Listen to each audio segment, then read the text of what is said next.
in your company along with Shelley Lewis. And you know, Shelley's at the desk. That means we have some breaking news. And boy, is this news. Adrian Gibson, sitting member of parliament, former chairman of the Water and Sewage Corporation, has been arraigned before the courts. As a matter of fact, is in the process of being arraigned before the courts because there are so many charges involved in this case. He and 5 others. The arraignment started at about 11:30, Shelley? Yeah, roughly around 11:30. And I just want to make some correction.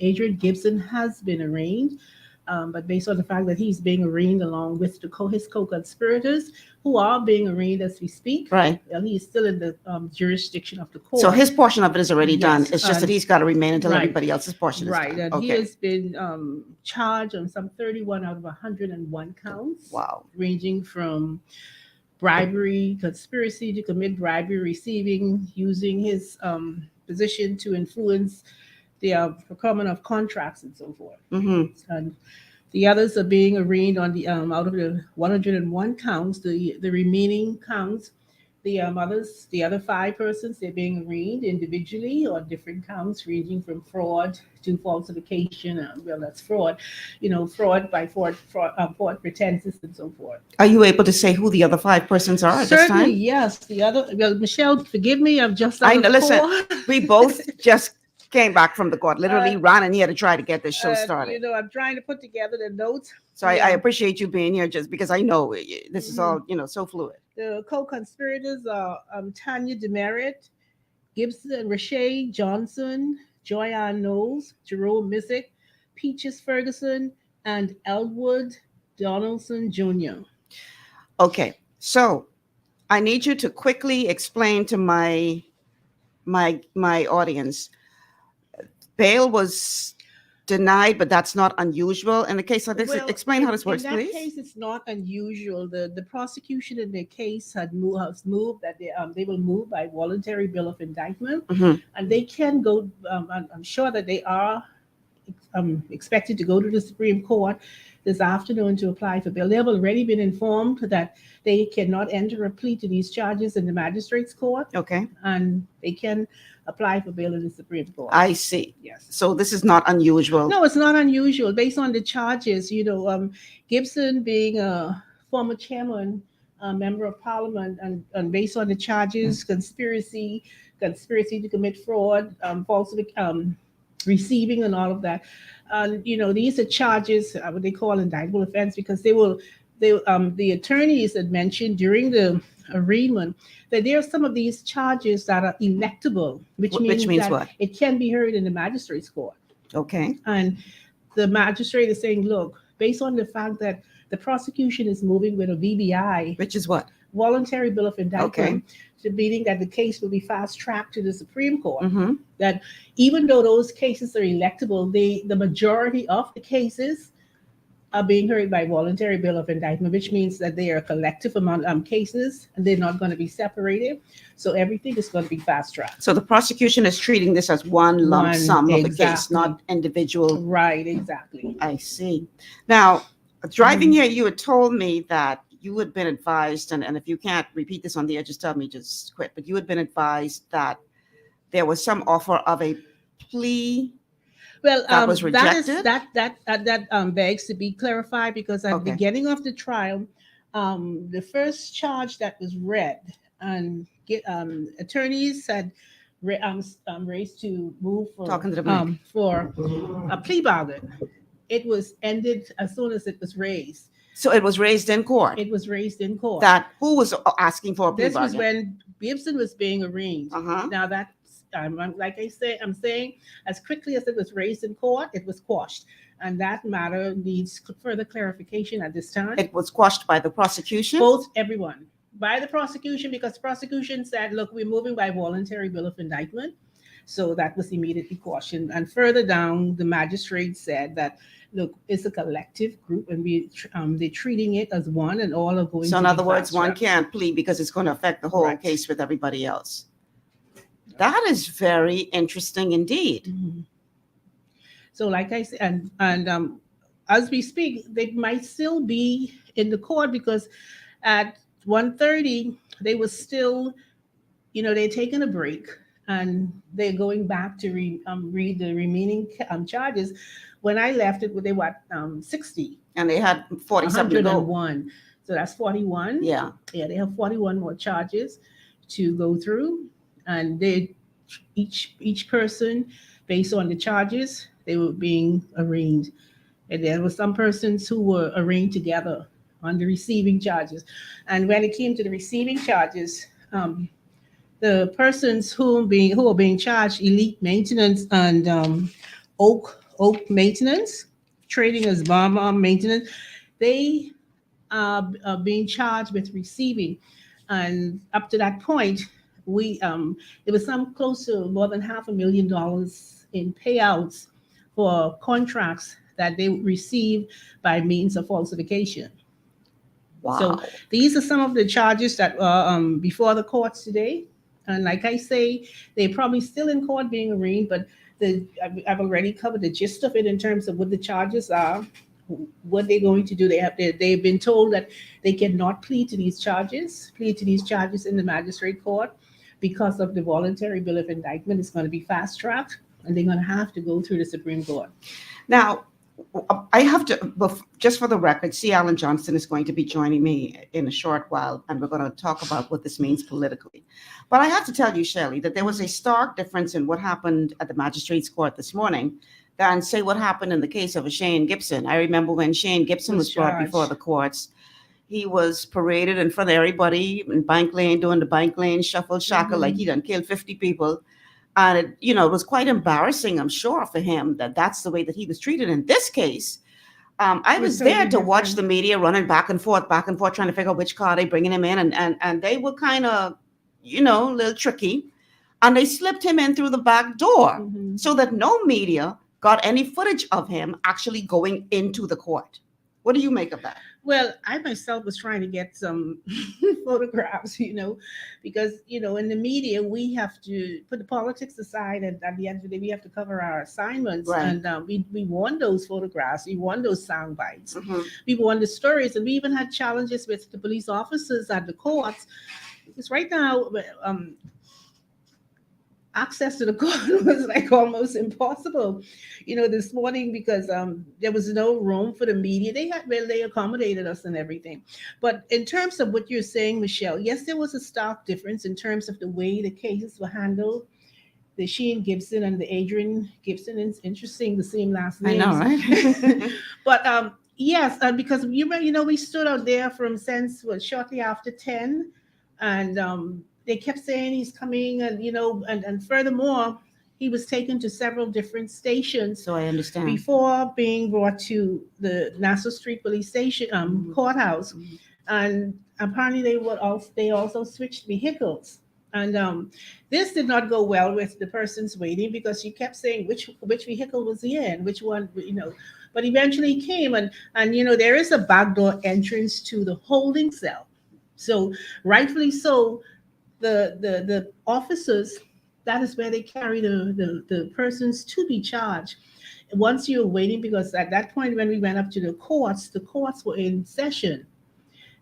He could not have been taken through the front section. I see. Because he had to be kept in the holding cell, right, which is accessible only through that back door. Okay. Now, once you go through that back door, there is an access. You come directly into the courtroom. So, but if he had come, the court that he was arraigned in at the time was in session, and it was full, so much so that we had to stand outside and wait until they heard cases and so forth and clear the courtroom, right, so they could accommodate the attorneys and the press. Okay. Because quite frankly, you didn't even have any spectators, based on protocol, safety protocols and social distancing. There was really no space for the supporters or the spectators to come into the courtroom.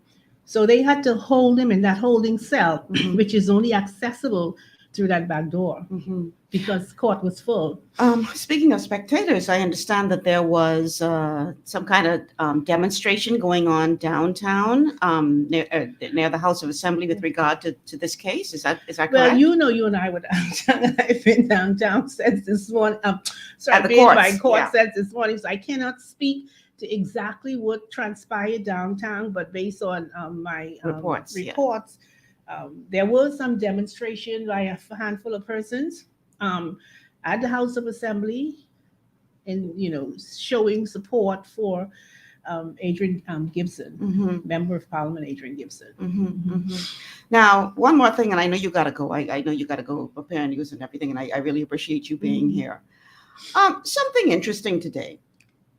The Commissioner of Police calls a press conference at the very same time that the arraignment is taking place. Well, what is that about? I really don't know what it is about, but I know back in the day when we did coverage of major cases, the prosecutor would inform us of the proceedings, what is expected, where it's going to take place, and before which judge or whatever, and what the details of that case. Right. Now, I never know of the commissioner calling a press conference pertaining to a particular case that's on its way to the courts. I thought that was unusual, but I figured maybe I just it's probably something new. I've been out of the game for a little while, so Yeah. maybe this is a new thing that they do. It's probably something new. It never happened when we did, because we got the dockets and we were not even able to see the dockets. You don't see the dockets. We went and met with the prosecutor or the prosecution department, and we were able to access those dockets and see exactly what those charges are. But you had to actually sit in court and listen to the reading of the charges and be able to know exactly what they're being charged with, who's being charged with, which lawyer is representing this one, which other lawyer is representing. So it's more complicated. And I cannot speak to exactly what was said at that press conference with the Commissioner of Police, but much of the information obtained would have been inside the courtroom. Now, I'm just getting a message from C. Allen, who's supposed to be my guest today, that he can't, he's in court himself until 3 p.m. So that means I'm stuck. Because clearly I didn't have time to pull clips and all that kind of stuff that I normally do, because we were both down at the court. So I don't know how much time you can give me. And Michelle, like I mentioned, quite possibly they're going to be headed to the Supreme Court.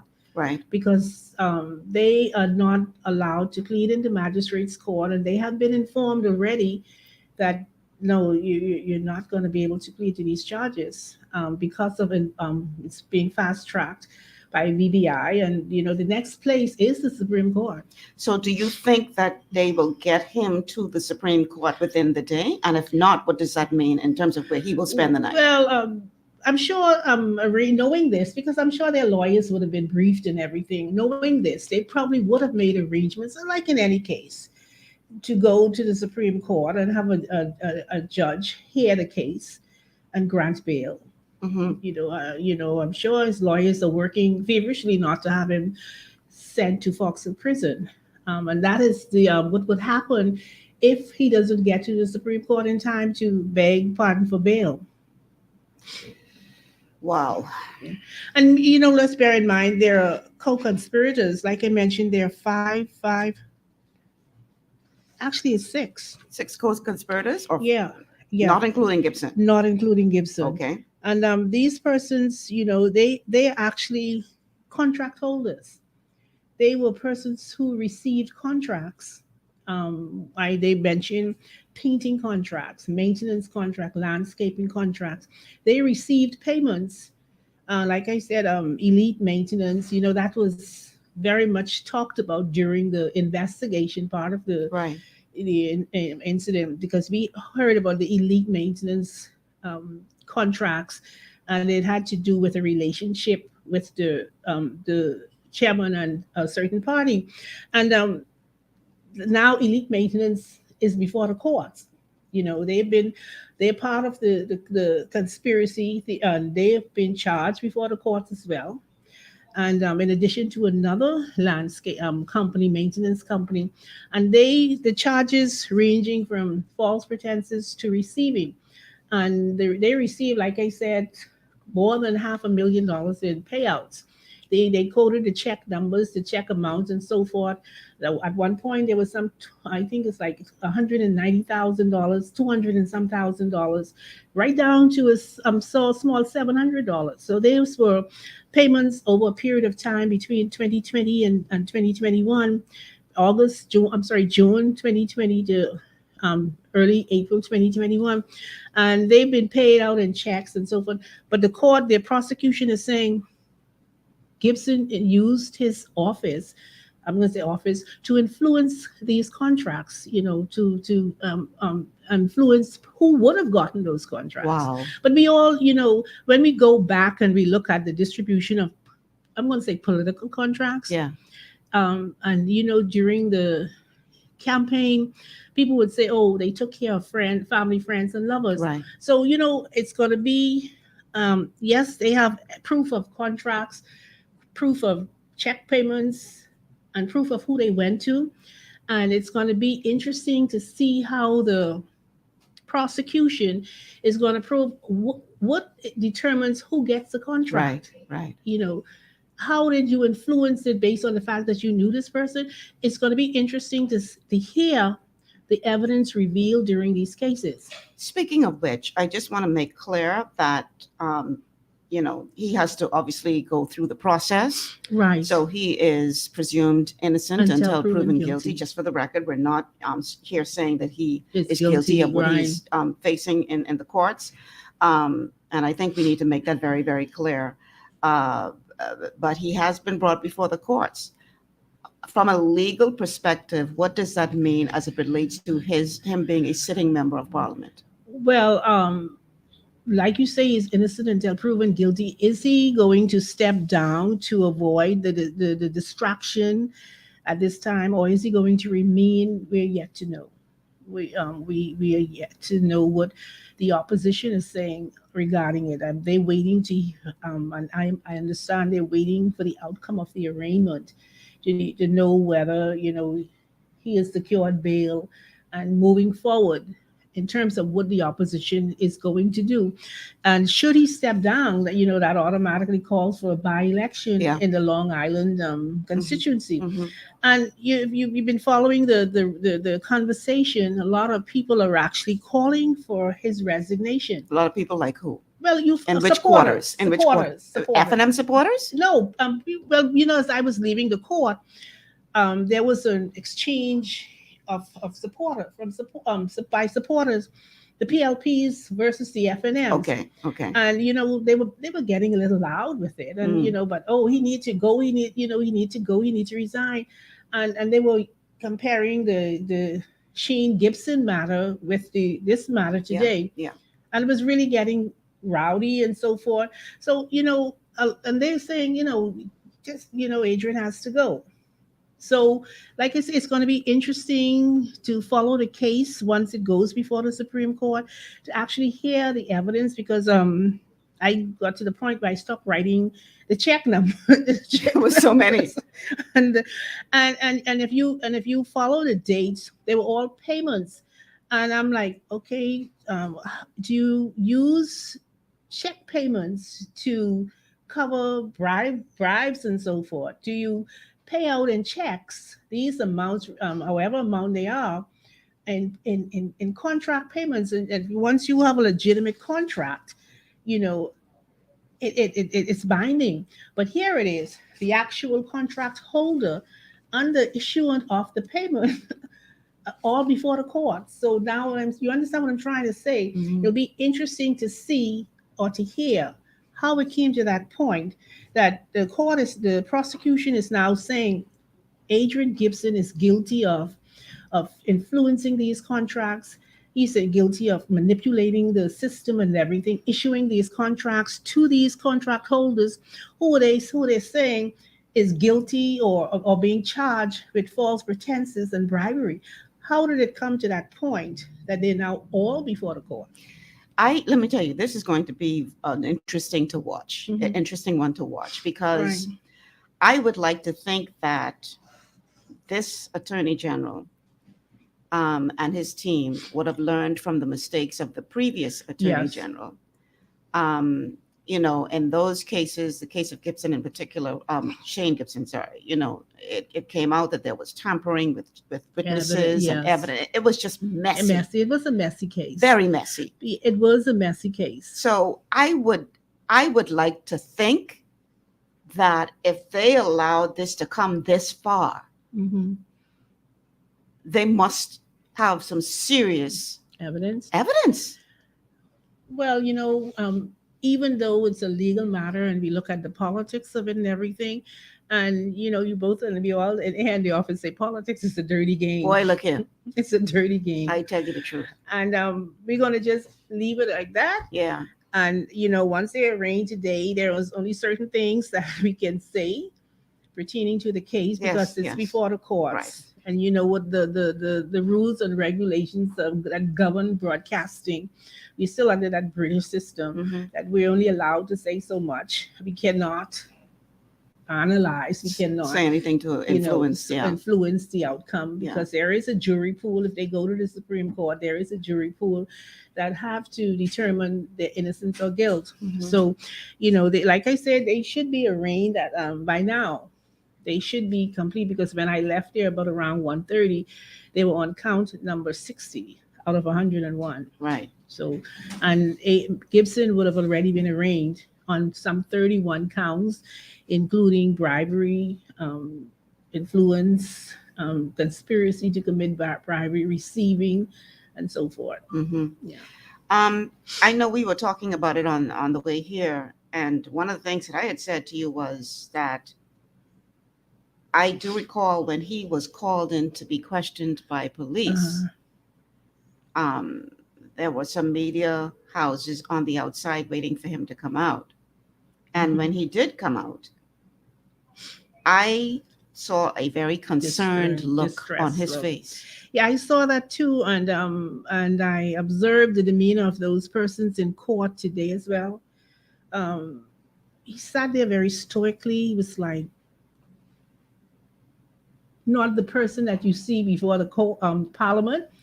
Very confident, very outspoken, very authoritative. It was a totally different Gibson. He sat there and communicating back and forth with his attorneys, but it was like a calm. It was like an airy silence, that you wonder what the outcome would be. And when you sat and listened to the charges, and you're like, wow. And these aren't some little, slap on the wrist charges. These are some serious charges. They are. They are. They are some serious charges. BBI, Supreme Court, you don't get that opportunity to have an electable trial. You go, straight to Supreme Court. Mm-hmm. Yeah. Now, speaking of lawyers, he has a very high powered team of lawyers. Somebody told me today that he has like some well, in their words, some serious F&M lawyers. Well, yes, he has a team of F&M lawyers, and then you also have some F&M lawyers in the background who are F&M counseling the F&M lawyers. Okay. And there were several of them in the court, in addition to the lawyers who were representing. You had Ellsworth Johnson, Donald Sanders, and Quentin Presenti. Then you had Moxie. I forgot Moxie's first name. And you had Ian Cargill.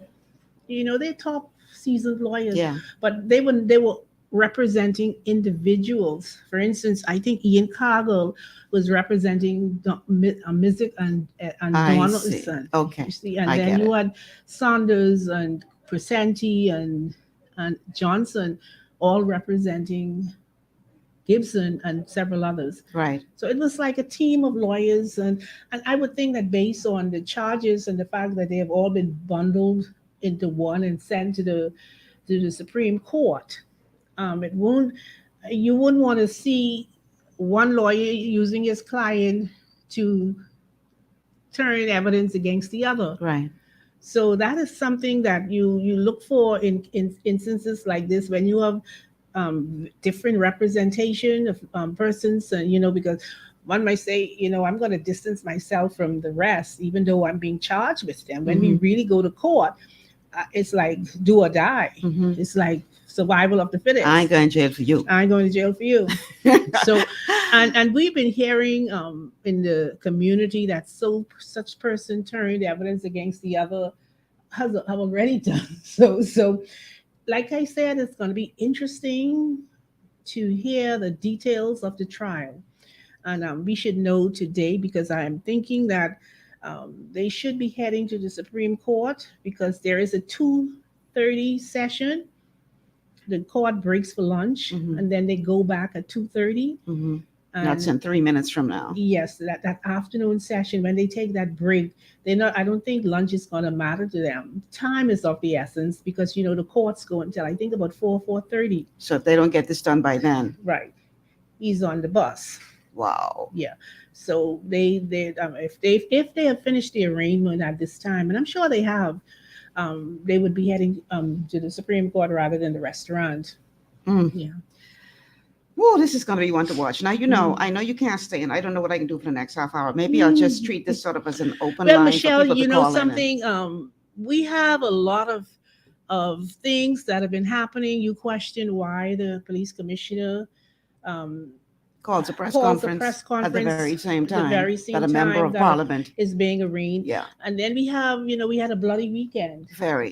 Very bloody weekend. Matter of fact, that was the plan for today's show. We were going to talk about, Right. And I was I spoke with Bishop Boyd yesterday. He Mhm. spoke to the men of the ACM, and he begged them, that we have to, you call the paradigm shift. We need to have a shift in the church. We need to get out there and meet those young boys because if you recall, there was a lot of mixed reaction to Pastor Lyle Bethel closing the courts when the little boy came on the basketball court Yeah. and opened fire. closing the church. Yeah, closing the sporting area. Okay, Yeah. okay. And people were saying, look, why should the church close out these young guys? You have to go and minister to them.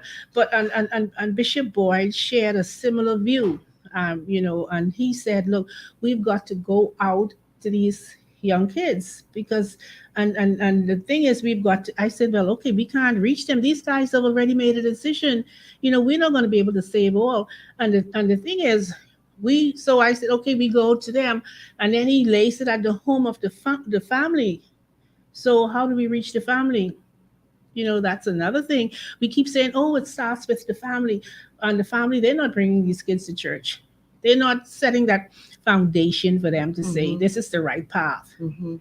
So, I It's a think- multifaceted Yeah, it problem is. for sure. This It is is. no And you- easy, Mhm. This is Yes. like an onion, layer Mhm. after layer after layer. And then even the same thing, another thing we talked about on Friday was the the Mikel Barnaby situation with those contract, because that was another demonstration down in the downtown area this morning where you had contract holders showing up and protesting and asking for answers as to overdue payments of contracts. And Barnaby, they say, according to my reporter, did not show up because she was down there and she covered that news angle this morning. Right. So we'll have details and try and get a response from Barnaby. But, we also have cabinet briefing tomorrow. So we're hoping to get some answers on a number of issues, outstanding issues, and see how best we can address some of these concerns. It's going to be a very busy news week. Yes, it's going to be busy. To be honest, I feel like I can go back to bed. You know what's weird? I have been out of news now, God knows how long. I left ZNS in 2005. And when I left there, I was the assistant general manager with responsibility for news. But my career started as a reporter. Mhm. Okay, so I know what it is to be on the beat and all that kind of Ugh. stuff.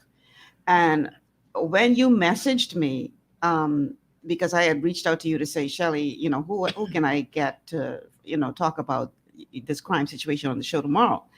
And so we were planning in that direction. And then when you messaged me this morning and you said, New new headline, Adrian Gibson being charged, and I went back to being a young reporter. Yeah. Yes. And it was like, oh my God, we gotta get this started. It's weird. Yes. You don't lose that, Yeah, do you? you don't. You really don't, because when I messaged you and then my phone rang and it was you, and you're like, okay, how soon can we get ready? I know, right? I was really still in bed because I have a very confident assistant, and she can write the news and send it to me while I'm home. And COVID has taught us a lot. We Yes. can do virtual and Yes, everything. yes. And I was like, oh no, and I messaged Michelle, the other Michelle. Well, it's four of us, and I said, Michelle, we got breaking news. Well, she didn't pick up. When I said to you, I said, man, Michelle don't understand news like If we Michelle do. White don't understand, Michelle Malcolm will understand. Exactly. So I said, okay, yeah.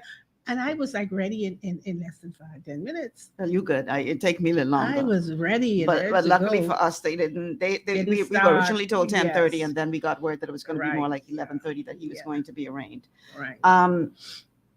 This is quite interesting. One of the things that we talked about, and I can let you go right now, I guess for the next half hour until hopefully C. Allen does join. Otherwise, I in a bit of a pickle.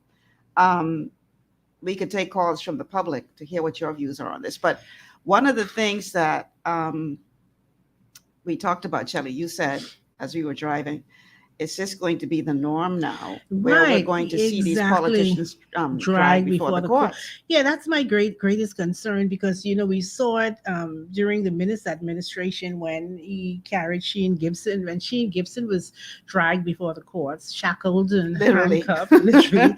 And and that was a spectacle. We saw a lot of mixed reaction from it. It was more on the downside today. We didn't have that rowdy crowd, even though in the halls of the courts there were PLPs against the FNMs. Is that right? But it wasn't outside or that loud rowdy crowd as such. But it's interesting that we don't want to see this, because it's costing the taxpayers. But at the same time, it's telling the politicians and the politicians to be. You gotta be accountable. Cross all your T's and dot all your I's. You got to be, and you can't. It's a new day. It's a new norm. No pun intended. No pun intended. We have a caller on the line. Let's take this call. You can give me that 3 o'clock. It's 2:34 right now. I will try. That's too much time. Okay, let's see what happens. I will try. Okay. We have a caller on the line. Caller, welcome to GPS. Hello. Hi. Hi, good afternoon. Hi. Miss Malcolm and Miss Shelley Lewis. Good afternoon. Good afternoon. You say you'll try. I'll try. She gotta go produce news, so I understand, Shelley, check this out. I hear you call the names of some of the persons who also is charged. What about the name of the prosecutors? We know who was the prosecutors in the other big case.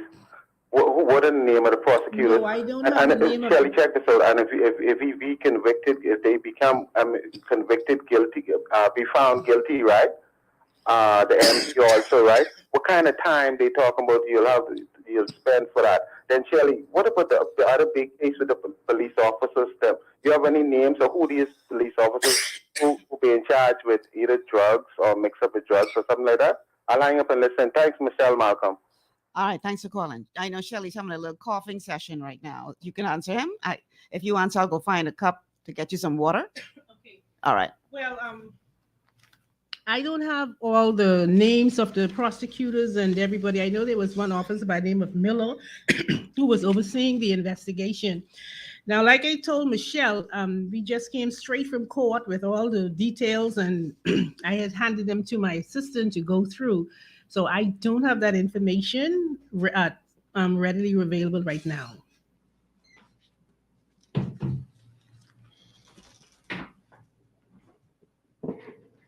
Okay, what did I miss?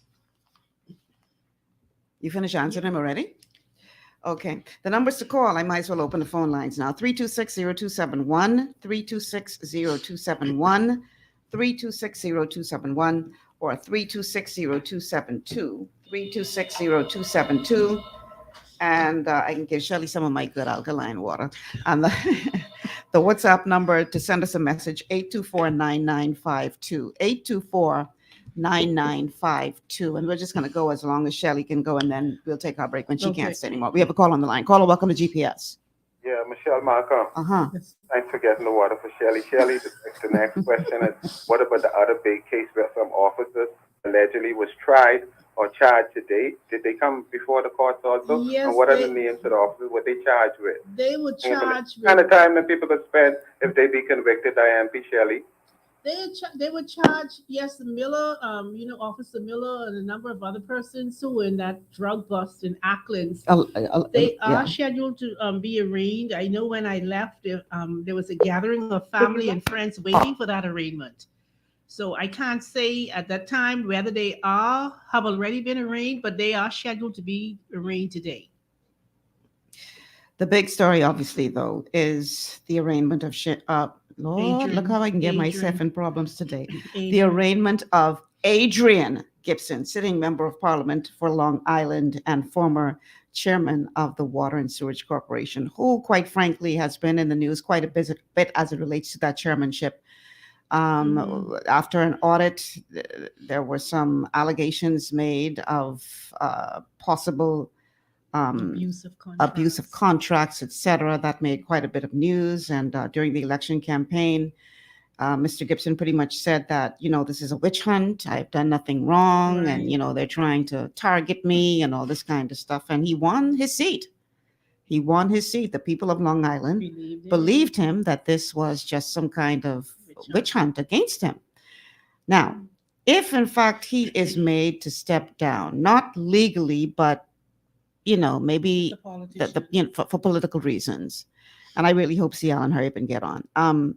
Because when C. Allen comes on, we're talking specifically politics, what this means politically. If he, in fact, is asked by the Free National Movement to step down because, him remaining there could be seen as a distraction, that would obviously take us to a by-election. Now, I have to tell you, over the long holiday weekend, I saw all kind of pictures with some heavy hitters in the Free National Movement in Long Island. And the rumor mill started from then that they knew the charges were coming. That they knew it was coming, and they on the ground now trying to secure a little, comfort in knowing that they gonna win the seat back during a by-election. So that was already out there. Yes, Whether there was any truth to it or not. Yeah, it was coming. That was already out there. We saw the likes of former Prime Minister Hubert Ingram and Dr. Dwayne Sands. But they were down there from the regatta, from the Labor Day weekend. Right. Yeah. That's the weekend I'm talking about. The question is, were they there for the regatta or were they there for politics, for political reasons? We will never know. We have a call on the line. Caller, welcome to GPS. Hi, Michelle. How are you doing today? Good. How are you? Pretty good, thanks. Good afternoon, Shelley. Hi, good afternoon. Michelle, and I never said this on air, but from the time when Mr. Gibson was protesting that he did nothing wrong, something in my gut was telling me that there was something wrong somewhere in that entire situation, because every time he was asked to provide documentation, or I don't remember how it went, but generally to provide documentation on what was going on, he always brushed it off, and started to use, the lingo that, the witch hunt lingo and other types of, dismissive responses. And I kept saying to myself, my friend, if you're not guilty, why not just simply bring all of the facts to the public for the public to judge the facts if you're not guilty? Well, now when go ahead. Again, we have to allow the court to do its work. So yes, and that's what I was about to say. And now that he's at this point, if he is proven by the courts to be legally guilty, my question would be, what have been the case for him now if he had only owned up back then? Do you think it would have gotten this bad or gone this far? If he had owned up back then, as now he's being forced to own up? He ain't being forced to own up. He's by the court, by the law. What you mean forced to own up? Own up to what? If he says he's innocent, own up to what? Well, he's now having to stand before the court to prove his innocence or Right. his guilt. That's different than saying own up. Okay. When you say own Well, up, that is true. Yeah. yeah, Okay. yeah, I stand corrected. we got to be careful now. Yeah. I stand corrected. I stand corrected. Yeah. My point then, and not what I'm trying to say. If he had just simply stepped up to the plate, provided the information back then, and let the evidence speak for themselves back then, I'm wondering if things might have been a little better or easier for him. I don't know. I'm just curious. I'm just wondering. Hmm. But you know, Michelle, and you and Shirley did indicate it just now a while ago. And when it comes right down to it, politicians, you all alluded to this, politicians are not above the law. No. When they do wrong, if they're proven, see, let me interrupt my thought by saying this. I'm of the view now that no longer innocent until proven guilty. My view now is, and this is just a general statement, you're only not guilty until the court says otherwise. That's a dangerous position to take, Yeah, though. it's dangerous. Yeah, well, Because Michelle, you're talking impacting people's lives, and Michelle. and knowing how slow our court system is, yeah, well, you could but have my life in limbo for for years, and then come to find out but I but was even, innocent all that but time, and even, but meanwhile you even don't if you're destroy my innocent, life. but even sadly, even if one is innocent, the slowness of the court or the ineffectiveness of the court puts one's life in that very jeopardy you just referred to, Michelle. So whether one is innocent or not, because of the way the court system said, it doesn't help your situation. And see, this is one of the problems I have with System. our legal system. Mhm. It moves so slowly and it moves so ineffectively that it causes a lot of people to become jaded, like I am. Mhm. Mhm. Yeah. I haven't sat down and chose to be ridiculous and disgusting with the system. You know, the system has imposed me and so many of us to mistrust it, or people who've done wrong, or seen, I should say, to have done wrong, and they keep on getting away when they seem to have done wrong, and the court doesn't give the public any satisfaction. The public starts to wonder, hey, everybody must be guilty, but they're getting off scot free nonetheless. The court system has done this to the mind of the people, not us. You know, so I say that most respectfully. I'm not casting any stones at Mr. Gibson. I don't know the situation. I don't know the man. Yeah. But all I'm saying, generally speaking, like the old folks used to say years ago, where there's smoke, more than likely there's fire. Not always. Well, we have to. We obviously we have some work to do as far as our judicial system is Yeah. concerned, and Oh not my just God, not yeah. just the courts, because you know, Yeah. I got word today that remember they had found all these drugs on this Oh. vessel with a bunch of Chinese, and I got word today Mm. that the commissioner announced, I think during his press conference today, I think that's where it was said that they couldn't link the drugs to the persons on the boat, so they let all of them go free Excuse me. as well They as found the drugs on the boat with Yeah. the people, and they couldn't link the They drugs couldn't to them. link the Yeah. drugs to them. yeah, and so they let them go as well as the boat, the boat captain and the vessel and everything. Michelle, So to me, here's the thing. That's a bunch of, in my view, that's a bunch of Well, idiots. here's the thing. That could serve as precedence. You know, if Exactly. if I'm a drug dealer, and I'm not, but if I'm a drug dealer and you catch me with a bunch of drugs on my vessel, I You could could easily say the say, same old well, thing. you could link that to me. And you know- Exactly. and you know That was what- a dangerous precedent. Very and dangerous you know precedent. what's And gonna see, happen? let me tell you, Shirley and Michelle, what that is tantamount to. Remember years ago when we used to be letting all of them fishermen or those the poachers go when they got Mhm. caught, literally caught with the boat full of our fisheries products? Mhm. That to me is the same slap in the face with the situation as it was back then. You catch the poachers but in our waters, but their boat full, and then you can turn around and let them go with all the stuff they catch. Mhm. Make it Something- make No, sense. they didn't let Something like that they- happened they under Ingram. confiscated goods. When he was No. prime minister. Shelley says they confiscated the goods. What they did back then when they caught Oh, they did poachers, confiscate the they goods. confiscated and it was turned over to fisheries. And Oh, and what okay. Was it that yeah, the crew and the boat were well, they were released? But fined. I recall back then, many captains of those boats were fined, and either based on the condition of the boat, it was Hmm. either destroyed or sold. But I honestly remember an incident though, where the crew and the boat were released. I don't remember what year that was, but that was some years ago, after 1992, because that one really stood out, and it made me feel sick to my stomach. How could we be so idiotic and stupid in this country? And it made me think that somebody higher up was giving instructions not to fool with this or not to bother with that. And I'm of the view right now, this is my honest opinion. I ain't got no reason for this opinion. This is just my gut feeling here. But I got a gut feeling. Somebody put pressure on somebody higher up not to charge them Chinese.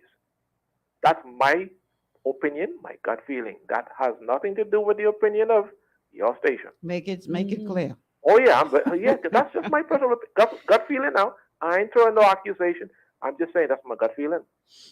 You, my God, you catch the people with the drugs on the boat and they ain't linked. No, you can't. I can't link it to y'all. Yeah, because you're gonna So you find that you're gonna find a lot of persons even when they go to these homes and do Same thing, education.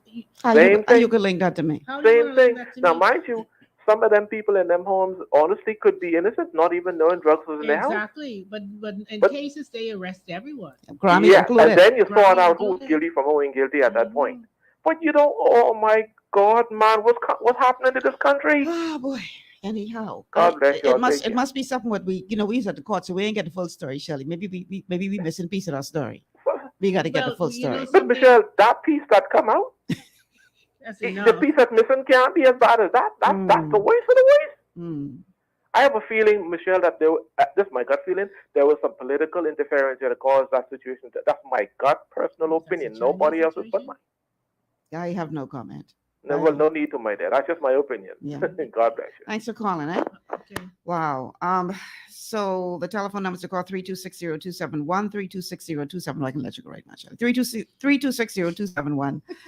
Or y'all better say thank you to Shelley Lewis for being here because she got to go do her own work. She ain't got time to be sitting up on GPS all day. She got to go prepare the news. 3260272, 3260272.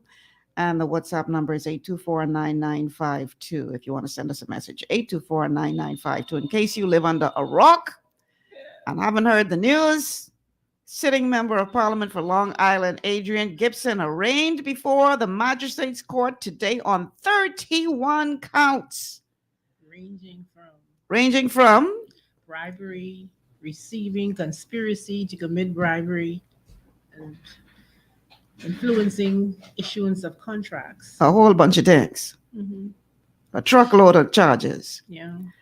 And there were 101 charges altogether, the other Co-conspirators. 69 of them being laid to the feet of his co-conspirators. Mhm.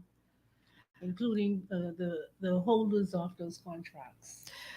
Yeah, this is going to be an interesting one to watch. You know, I don't know. Some people Michelle, are. we were talking about the beaches and parks contracts. Yeah. And it's going to change the way governments now look at contracts. Because, Well, Shelley, it's about time. Mhm. I'm not sorry to see this happen No. because if people believe that you have carte blanche to do whatever you want to do just because you're sitting in that seat, no wonder everybody fighting to get in there. Mhm. All for me, baby. All for me. So they have to be made to account. Now, obviously, my hope is that going forward, we don't bumble the cases the way that those cases were handled under the former administration, because they jacked them cases right up. One of them was never even brought before the court. You keep the man life in limbo. Which one of those that was? Henrik Dawson. Yeah, it didn't even bring it before the court. And now, because based on what the attorney general said, the witness in some of those cases, the witness refused to testify. Bring the mic closer to your mouth, Oh, Shelley. it fell. Witness refused to testify. Witness decided not to testify any further. And now, government is now finding themselves having to pay out millions of dollars. Yeah. Before they even finance, the food program or unemployment program. First and foremost, they're paying out millions of dollars in settlements. And like I said, are we going to see this trend when governments change? Because we can't afford it. The taxpayers cannot afford it. I tell you what, though. I tell you what, we can't afford. We can't afford corruption to continue unchecked. No, we can't. We can't. Definitely, we can't. You And know. like I said, is this going to say to politicians now and politicians to come, look, you got to make sure those I's are dotted, those T's are crossed, and Mhm. you've got to be accountable. You've got to be transparent. You've got to make sure that the public knows what's going on Yeah. in terms of what's happening in your ministry. Stop using these positions for Mhm. allegedly, And the- and I don't rewarding want your any- supporters. And I don't want anybody to think the Bahamas is a very rich nation. Yeah, we just, we're bleeding millions upon millions of dollars each year as a result of corruption. Exactly. Millions bleeding out. Mhm. Is that a caller for the show? Caller, welcome to GPS. Hello, caller. Hi, how you doing, Michelle? Excellent. How are you? And good afternoon, Shelley. Hi, good afternoon. Listen, I just hope, one thing I do hope is that the government doesn't bring in a QC and spend tens of thousands of dollars. Millions, you mean? QC is from England. I say millions, you mean millions of dollars, not no hundreds of Exactly. thousands. Exactly. They don't to, come cheap. to deal with this case, because that's another set of money, that'll be wasted. We have persons in the AG's office who are the person, however they deal with it, can't deal with this case. And I just want to say, today's a sad day in this country. This is not a time for anyone and persons like, the lady said that there was this back and forth at the courts, right? This is no time for that. This is a sad day in this country. And I feel the same way I felt, not as bad because the way they did it was harsh with Mr. Gibson and such. But I feel bad because it's just not those individuals, just not that individual. They have families, they have, persons that have loved ones who are not involved in this. And it's hard when you have a member of your family, having to be hauled before the court. So I feel my heart goes out to them, and, God be with them. But I just, hope that and pray that this government doesn't spend the bunch of tons of money to prosecute this case. And that's all I want to say. You all have enjoy the rest of your day. Thank you so much for Thank you very calling. Ah, boy. That's interesting what she said, Michelle. Mhm. And that's compassion. Taking into consideration, yes, they do have families, Yeah. and at the same time, yes, she wants justice to be served. Talk but- to the mic, Shelley. Yeah. Talk to the mic. Jason, you need to. Okay, justice to be served. Closer to your mouth. And I applaud her and I admire, the fact that she can see this. It's affecting not just the individuals before the courts. It's Mhm. affecting families. Yeah. It's affecting people in the public. Yes, this is a sad day because when we have our politicians who we voted for, who we put there to represent us, and they're hauled before the courts for such charges, it leaves much to be desired, because who do you trust? Who do you say is true representation? Yeah. Yeah. Well, for the record, when we learned that this was going to be a breaking story today, Mhm. I reached out to C. Allen and I said, we got to do this political chess game show today. That Mhm. man being brought before the court. So he said, I'm going to reach out to Michael Pintard to see if he can come on for a few minutes to talk to us. And he did reach out to Michael Pintard, and Michael said to him that he did not want to this discuss time. anything until he had an opportunity to meet with his people this evening, for them to go through, I guess, everything that's been presented Mhm. and what their position is going to Right. be. So, I guess that's understandable.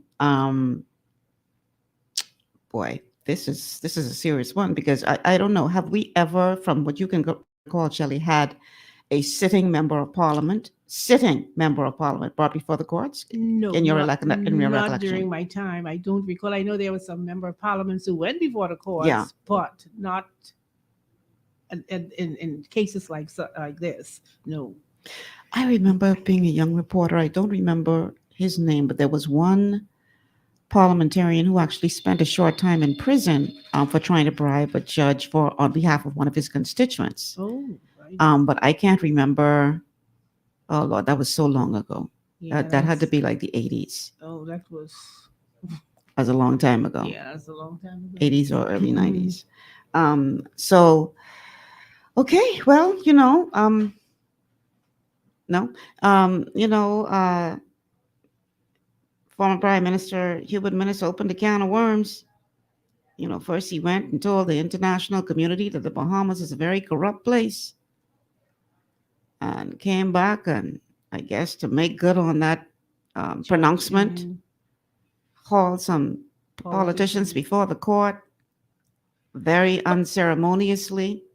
But Michelle, before you move on, what role does the ethics committee play in terms of holding these politicians accountable at the House of Assembly level? I Because have no idea. And that's something that perhaps we should look into, because I understand that the rules are you could be charged with a crime and still sit in the House of Assembly until you have been found guilty.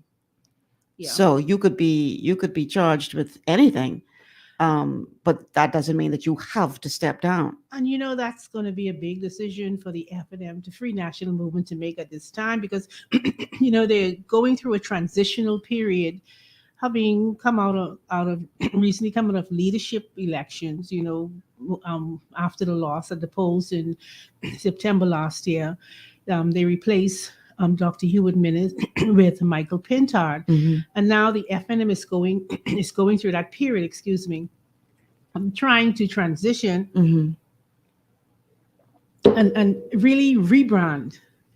Well, You know, they're rebranding, and you know, because a lot of people saying the Hubert Minnis image does not reflect what the masses want right now. We hear a lot of it on social media. We hear it in the response, and people, you know, even at the courts today, they said if they were to call an election today, the PLP will regain the government based on what's happening in the country as right now.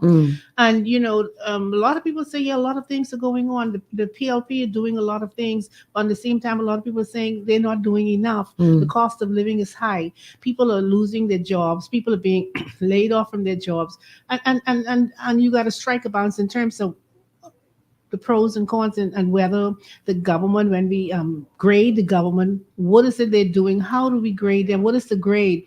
But bringing back to the fact that the FNM having to make a decision with regards to whether Adrian Gibson will step down to avoid the distraction as they rebrand and try and shift the focus on Michael Pintard as the leader moving into 2026. That is going to be even more difficult right now, because we know the conversation is going to continue for a while. And mind you, this will also be a means whereby the PLP will continue to remind the FNM of the Adrian Gibson. Well, you know, the rhetoric, and that's my word, the rhetoric that Pintard and his crew started to come out with was, we are the party of transparency and accountability. So do your investigations, and if you find anything, I'm paraphrasing, obviously, if you find anything, then, you know, so be it. But because we are the party of transparency and accountability, so in other words, you know, let's see what you got, because we have nothing to hide. Well, they call that bluff, if it was a bluff. So now we can see just how transparent and accountable. Well, you also remember when it was back when the Davis administration was in opposition. I think there was an exchange between Davis and Dr. Minnis when he said, when you dig one grave, you got to dig another. So all of this, you know, it raises the question, is this, and like I said, we're going to have to wait and see and hear the evidence. And like they're saying, it's a witch hunt, because when you make statements on the floor of Parliament, and years later, we as reporters, we report that, and we go in our logs and we pull these statements out and say, okay, this is what the then leader of the opposition would have said when the Minnis administration was in power. It was a battle back and forth because, you know, like you mentioned, Adrian Gibson has been in the news, even in government, and it was an issue. And, you know, when everybody said he insulted the now prime minister, and they feel as though it's a payback, and it's like, you know, it's like you know, when he said to Dr. Minnis, dig another grave, it's like, okay, when is the burial? And now today we see what's happening, and persons are questioning, is this the burial? Is this the next grave that he was saying dig? or is it legitimately so that he is guilty of these charges? So now we're saying, and he is, they've commissioned a special investigative team to look into those allegations. So now Gibson is before the courts today, and burial services. So Man, don't. no, I'm saying, I'm just using that to say this is the scenario that they painted, moving back from the prior to the Davis administration getting been at the polls. Mhm. This was the argument back and forth. As I recall, they were back and forth with this Adrian Gibson, and Adrian Gibson was determined to prove that he was doing much more in the islands than the Davis administration would have done when he was Minister of Works. So when you look at and weigh everything that has been said and done, it still leaves doubt in many persons' minds. I'm glad you brought that up, because when I was hearing it being said that this was a witch hunt and they targeted him, and my question was, so why are you that important for them to be targeting you? There's a bigger fish in this pond that they could go after. Yeah. But now you're saying that those who are saying that is the case, they think it's a matter of Davis, in my words, being petty. So, like I say, it's raising questions and raising doubts in some person's mind. And like I said, at the end of the day, it'll be interesting to hear the evidence. And the evidence is most important than anything else persons are saying. I just want to say this. If you decide to go in politics, got to be clean. Listen, and nobody's squeaky perfect clean. No.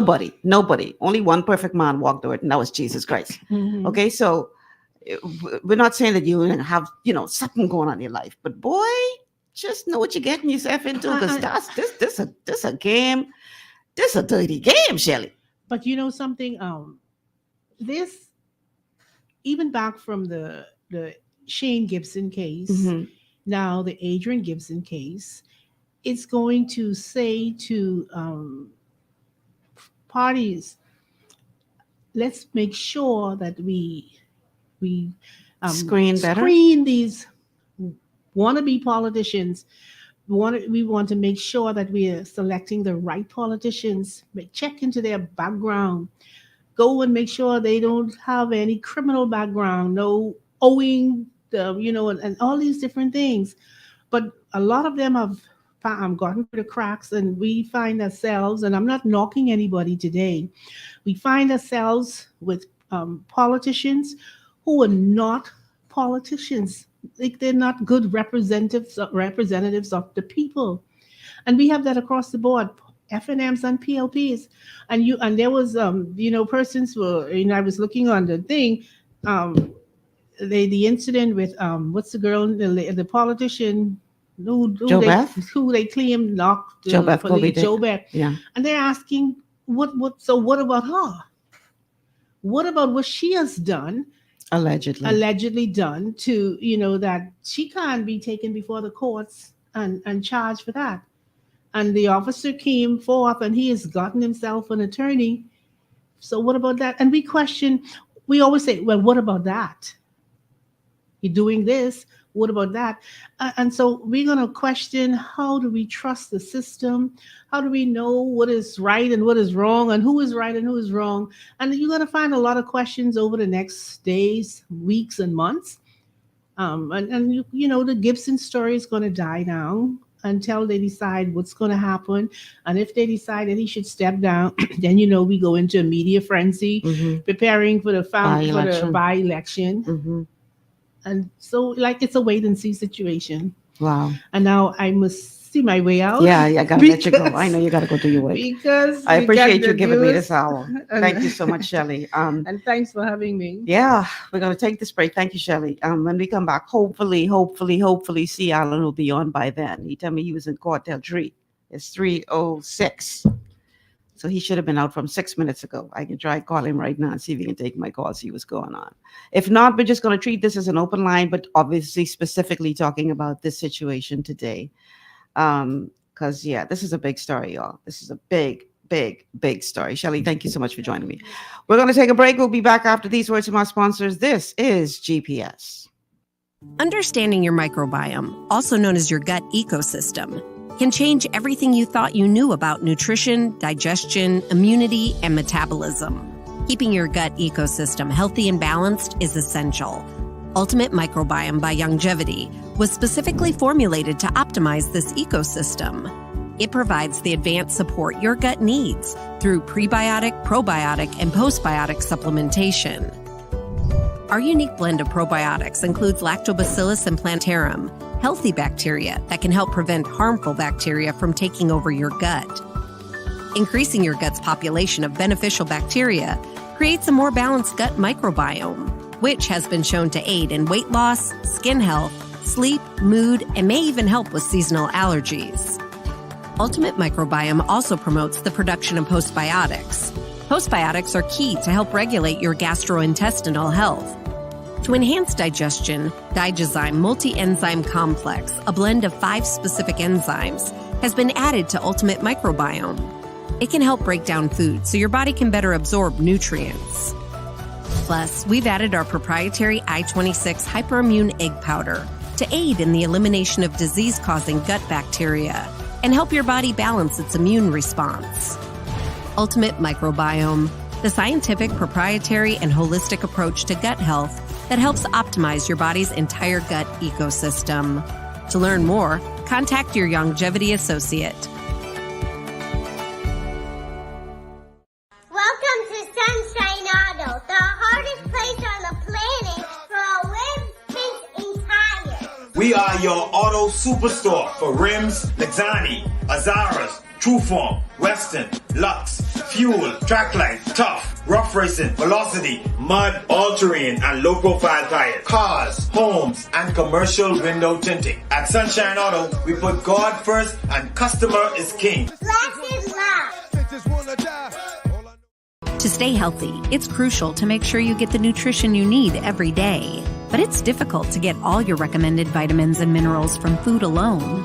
Even in the United States, 94% of people are deficient in at least one nutrient. Beyond Tangy Tangerine 2.0 by Longevity is a simple, convenient, and affordable way to help your body get the essential nutrients it needs.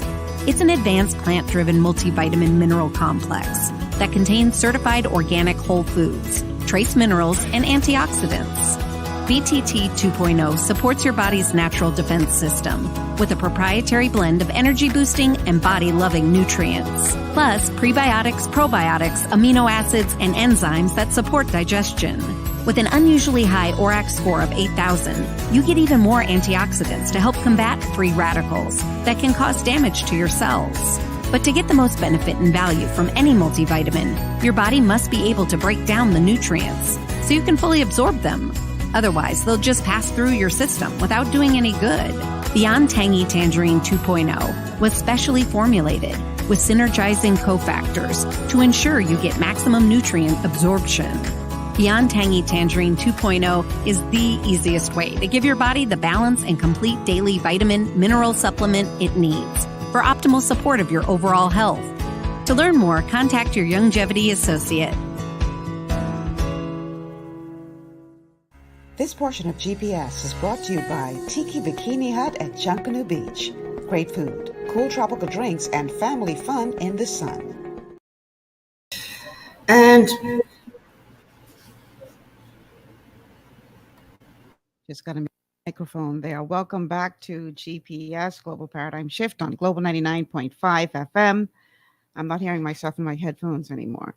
I don't know if it's the connection. Okay, there it is. Okay.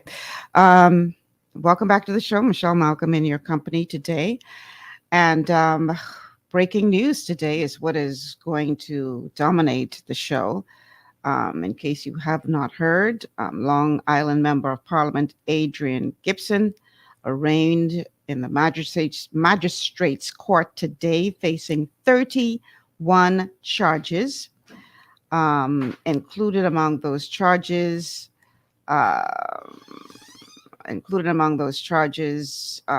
let's see, it says charged with breach of Prevention of Bribery Act. That is among the 31 charges that he faces. 101 charges in total for he and his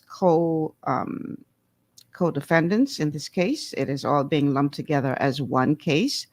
And so Mr. Gibson is not the only person facing charges in this case. Other persons included as defendants are Elwood Donaldson Jr., Rashay Gibson, cousin of the MP, Joan Knowles, a civilian on Long Island, Jerome Missick, also a civilian, and Tanya Demerit, a civilian, and Peaches Farquharson, also a civilian. So we got word at about 10:30 this morning. We got word shortly after 9 this morning, about 9:30, that he would be arraigned at 10:30. And so Shelley Lewis and I quickly made our way to the courts and waited for quite a long time. It was discovered that he actually had been brought in a vehicle and whisked to the back of the complex where the holding cells are. So none of the media got an opportunity to see him actually being taken in. And so, first time the media would have gotten a glimpse was when he was actually in the court to face the arraignment. So Shelley did a great job in our first hour of the show to explain what happened today, what it means, what's next, etc. The idea is to get him before the Supreme Court as quickly as possible today, so that they can apply for bail there. And it's going to be interesting to see what happens with regard to this case. Interesting to note, I asked Shelley specifically about Ramona Farquharson, who, when he was brought before the police for questioning, represented herself as his attorney at that time. But Shelley said that she's not listed as one of the attorneys in this case. So that is very interesting to see what happened there, why she's not included as one of the attorneys in the case, because she did speak to the media shortly after he was brought in for questioning at that time as his attorney. And I remember her saying at that time that this was nothing more than a witch hunt and would be fought in court. But here it is, according to information coming out of the court case today, Ramona Farquharson does not appear to be a part of this legal team. So we'll see what happens as it relates to that going forward. Now, I'm getting conflicting reports because one news agency online is saying that Gibson was charged with more than 50 counts, but Shelley, who was in court, said that he was charged with 31 counts. Included in the counts, making a false declaration, multiple counts of conspiracy to commit bribery, money laundering, and receiving the proceeds of an offense with a combined value of more than $1 million. So we ain't talking no little bit of change, y'all. That is, this is quite significant. And this has quite a few implications, considering that he is a sitting member of Parliament that is being brought before the courts in this matter. So it'll be very interesting to see what happens with this case. Clearly, if it goes in one direction, it's going to be a by-election.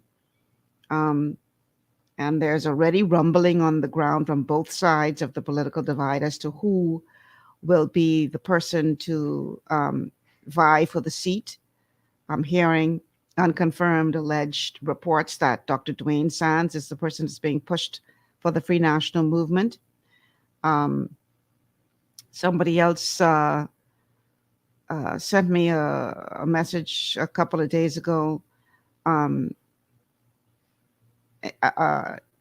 what I'm looking for? Suggesting that the Progressive Liberal Party is looking at Loretta Butler Turner as their potential ticket bearer if a by-election were to be called.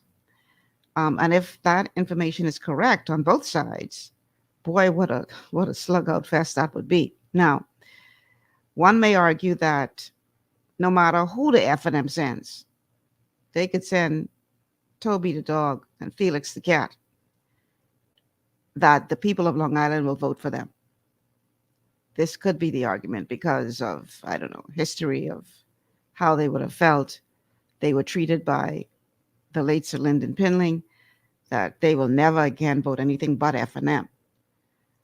So is that correct? Or if these allegations are found to be true, will that sway some people's mind as it relates to lending their support to another party? All of these kinds of questions I was hoping to be able to discuss with C. Alan Johnson, who has yet to join the stream. I don't know what happened to C. Alan. I guess his situation, whatever it is taking much longer than he anticipated. I see he's online now. Let me find out what's going on. Hopefully he'll be able to respond. If he doesn't respond, that tells me that he's probably still dealing with his matter, because you can't use the phone like that in court. So the telephone numbers to call 326-0271, 326-0271, 326-0271, or 326-0272, 326-0272, 326-0272. And the WhatsApp line, if you'd like to send us a message, 824-9952. That is 824-9952. I'm going to go ahead and read a couple of your comments from Facebook. Facebook viewers. So Siobhan says, I think we the people are tired of these political games. Clean house, top to bottom, even retroactively if there's going to be change. We, the taxpayers, won't be paying for any more of these baseless legal actions. Boy, look here. Siobhan, you sound something like Trump drain the swamp was his slogan, if you remember correctly.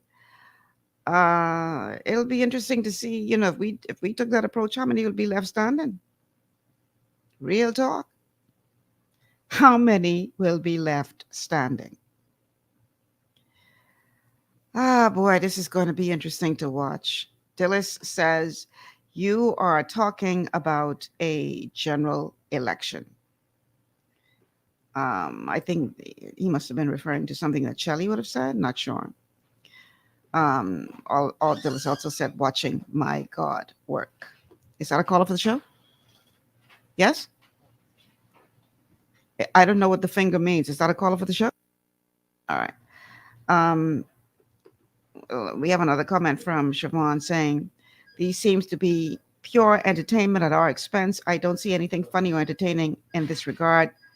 We must hold every citizen in this country accountable despite their party, politics, or position. No one is above the law. We have a call on the line. Caller, welcome to GPS. Good afternoon, Miss Malcolm. Hello, how are you today? I'm fine, thanks. You and one of your guests asked the question, why would charges not be brought against that boat and those who were on board with the drugs? Uh-huh. Do you remember, I think it may have been in the 80s, the Iran-Contra scandal? I don't remember all of the details, but I do remember, yes. With Oliver North. I think Reagan may have been the president at the time. Mm-hmm. Anytime you see cases like this, where you have a huge drug haul, and the authorities in the Bahamas can't seem to arrest anyone, or would always release people, I could assure you, those who own the drugs are either Americans, high officials, or Chinese. You're making some very serious charges there. Because in the case with the Iran-Contra scandal, the Americans, they were shipping guns to Nicaragua to fight that war that was going on down there. Mm-hmm. And to pay them for the guns and ammunition they were sending to Nicaragua. Right. The Nicaragua was shipping back cocaine on the military planes to America Mm-hmm. with the knowledge of the American government. So when you see these things happen, you have some big time operations going on that is so far above the head of Bahamians authorities that all they could do is throw their hands up in the air and just let everyone go and come to the Bahamian people with eggs on their face, and they can't really tell you what's going on, because what's going on behind the scene is so big, so deep. It's geopolitics. Would you at agree the core. though? Would you agree though that that sets a very dangerous precedence? Of course. But I mean, when you are a small country, when you're in the leagues with the big boys, then the word come down and they tell you, let them go. It's up to you now to figure out what, you could come to your people and tell them exactly what I said. I mean, if I'm in charge, that's basically what I'm going to say. Hey, people above us, give us instructions. We have to do what we have to do. You remember the case with the barefoot bandit? Mr. Green said, I remember him came on TV and he listed off must be about 15 or 20 charges that they were going to bring against the barefoot bandit. And once the Americans got involved, next thing I know, the man was on the plane gone and we didn't charge him with anything. No explanation. He was gone.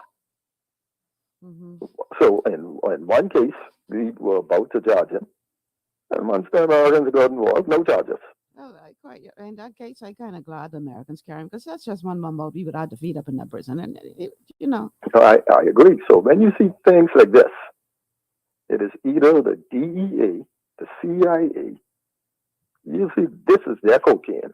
They may probably have had a sting or something going on. It went wrong. They got found out. Their cover got blown. All kind of mix-up now, mess. for the record, this is the caller's views, not the views of Global Radio or Michelle Malcolm or GPS. Because the record's there, yeah, but you're making some very, very, very serious allegations. I know, right? I mean, in fact, the Americans made these allegations. They had a whole congressional hearing on it, but all were not. So this is I'm talking about the situation with the drugs on the Chinese vessel. I'm not talking about what took place with Iran, with the scandal. Yeah, no, this is in your this is the caller. This is the caller, and I could assure you, when all the dust is settled, if we ever find out the truth, don't be surprised. Just make sure you say allegedly in everything you say, though. I need you to protect us, please. Don't be using about that. Y'all don't have to worry about y'all, because we gotta worry. There's such a thing called IRCA. We gotta worry. Y'all ain't gotta worry because anybody can call the station and say anything, but then we left holding the bag. Remember now, the Americans just listen and record every conversation, so they know exactly who this is on the other end. Anyhow, so they know it isn't y'all. I ain't trying to cause you to let us get no problem. So just say allegedly, please. Allegedly. Thank you. You have a good show. All right. Thank you so much for calling. Wow. So Zenovia says, it's time the wickedness of the wicked come to an end. Thank you, Lord, for answered prayer. All right. Okay. Dillis, I'm not sure what statement you're talking about. Dillis says we got that statement before election that Jezebel is going down also. I ain't sure what you're talking about. Okay, let's see what else we got here. So Dillis also says the courts fast track what they want. They are all corrupt. The court system is not efficient. Okay. All right. Some people put some things on Facebook I can't repeat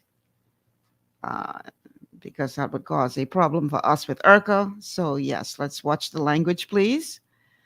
Facebook user says, if laws in place for the politician not enforced, then that has to reinforce. Once Adrian is found, I think you meant to say if Adrian, not once. If Adrian is, I paraphrasing for you. If Adrian is found guilty, he must resign. We are sick of this foolishness. All right, he may have to resign before. Again, only for the sake of perception and him serving as a distraction while these allegations are being held over his head. But it'll be interesting to see what they decide to do, whether or not he's going to be asked to step down. But some interesting moves behind the scenes, allegedly, as to who could possibly run for that seat if it does in fact go to a by-election. Things that make you go, And I really upset C. Allen is not here, because trust me, we gonna have to have a serious conversation about these political chess moves that are going to be taking place now, if in fact it comes to that. So let's take this quick break. We only got half an hour left. We'll see what happens if he makes it in or not. If not, we're going to continue to talk to you about the news of the day. Sitting member of Parliament for Long Island, Adrian Gibson, arraigned before the courts. We'll be back after these words from our sponsors. You are tuned in to GPS Global Paradigm Shift with Michelle Malcolm.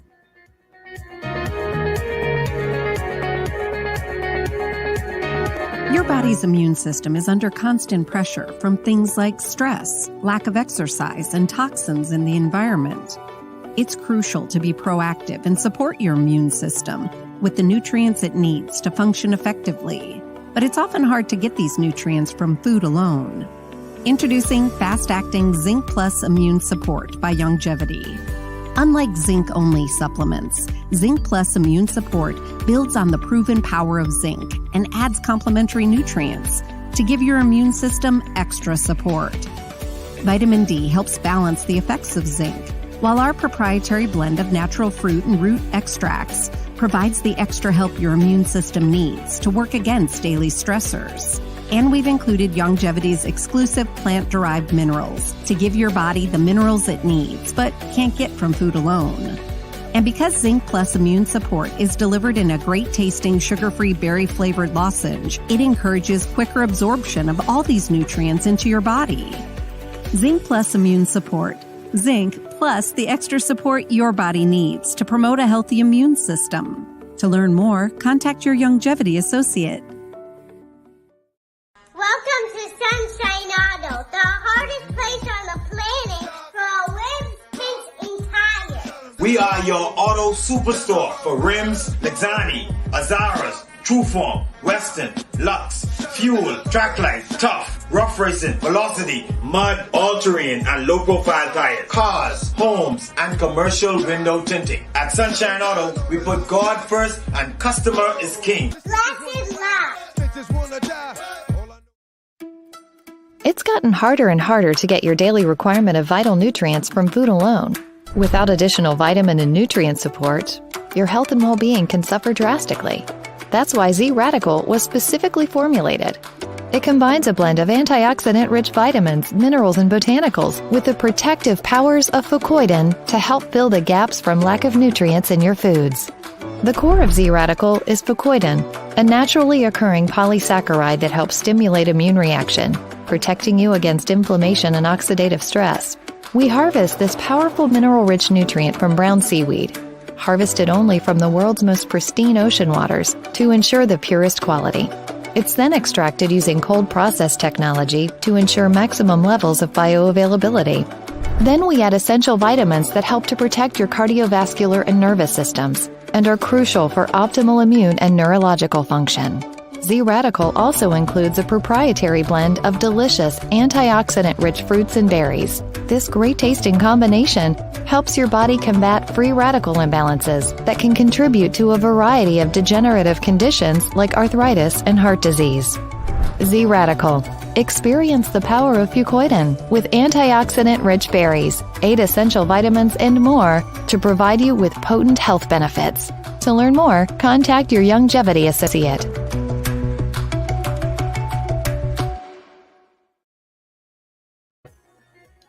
Welcome back to GBS, Global Paradigm Shift on Global 99.5 FM. Michelle Malcolm in your company.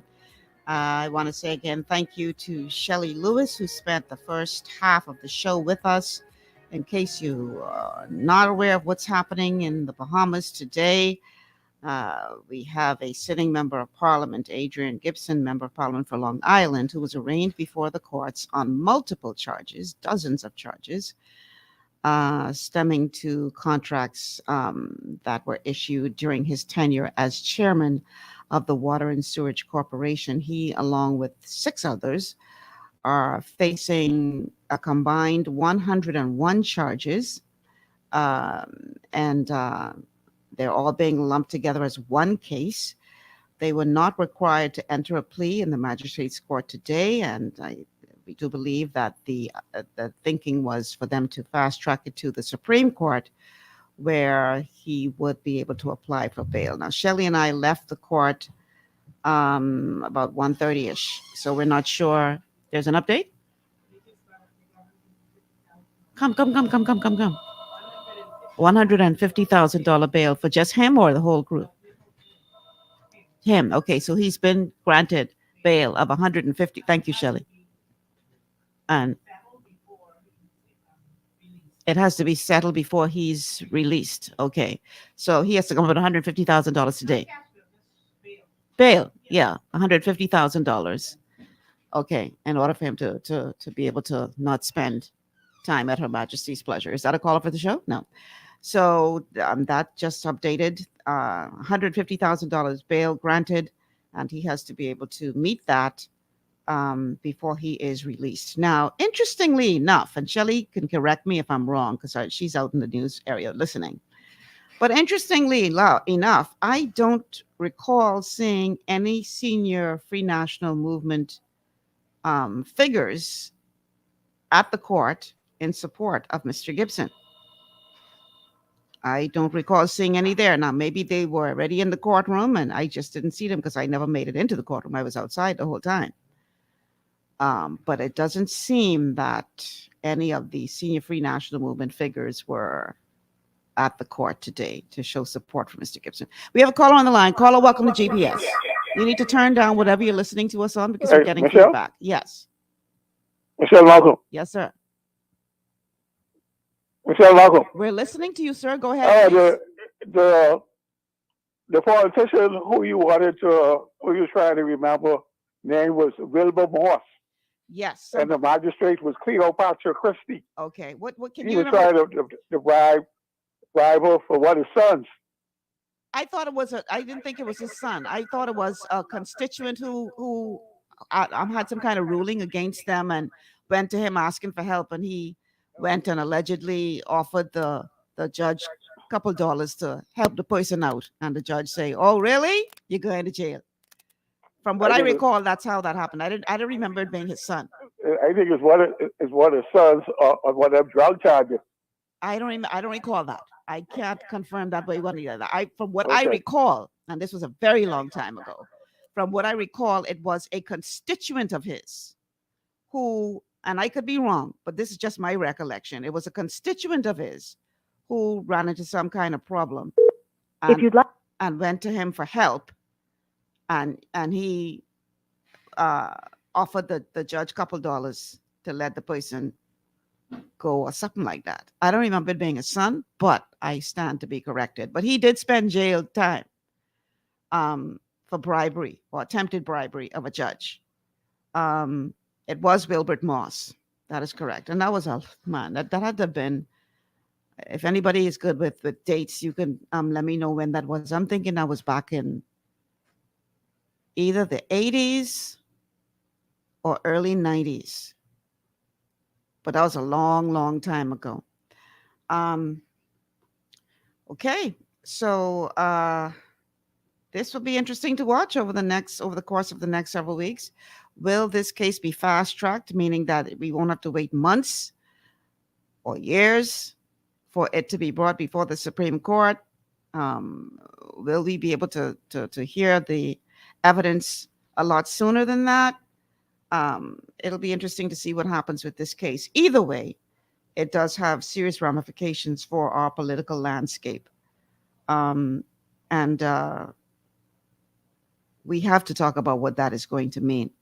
So even if we don't get to do that today, someday within this week, we're going to do a show called Political Chess Games, where C. Allen and I are going to discuss all of the various moves that could, if you play chess, I don't, but if you play chess, you know that it's all about making the right move so that at the end of the day, you can, get checkmate. And sometimes you may seem to be going back in order to go forward. So C. Allen and I have been doing a series of shows on what I call political chess games, where particularly when the former Prime Minister Minnis was in the seat of power, I don't know who he had advising him, but whoever he had advising him was a very good chess player politically, because he made some smart maneuvers to try to hold off the wolves and hold on to power. Ultimately, though, he was voted out. But he used that competent authority to ride all the way into the election, which is what we predicted he would do, because he was trying to, from all accounts, keep the wolves at bay within his own party, who wanted him gone.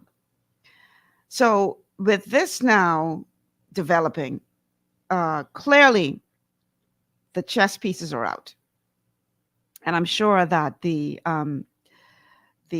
political savvy advisors, or whatever you call them, on each side of the political divide are working overtime right now, trying to figure out what this will mean politically and how they're going to approach this and what to do and all that kind of stuff. The leader of the Free National Movement, Michael Pintard, finds himself in an even more awkward position if this does go to a by-election, because it's no secret that Dr. Dwayne Sands has had his eye on the leadership of the Free National Movement.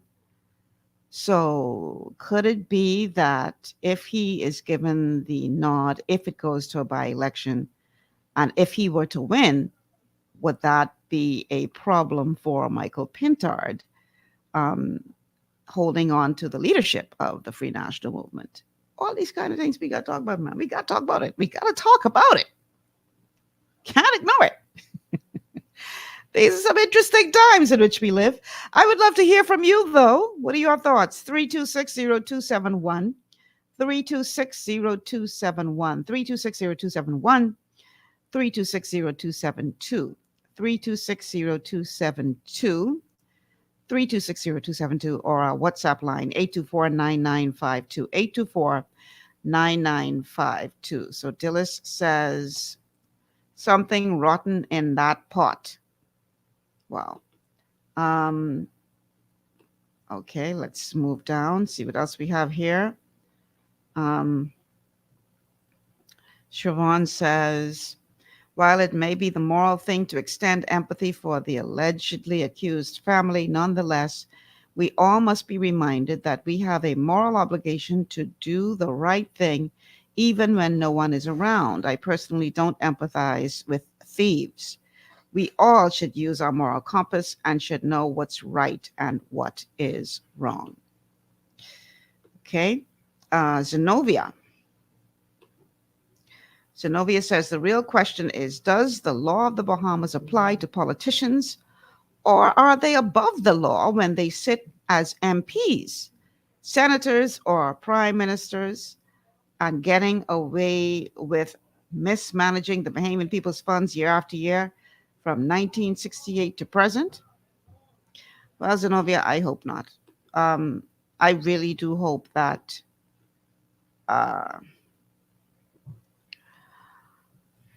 again, I am not against politicians being brought before the court, because I just think that you should be careful not to do so just for political reasons. In other words, I am power now, so I can spite you by bringing you before the court.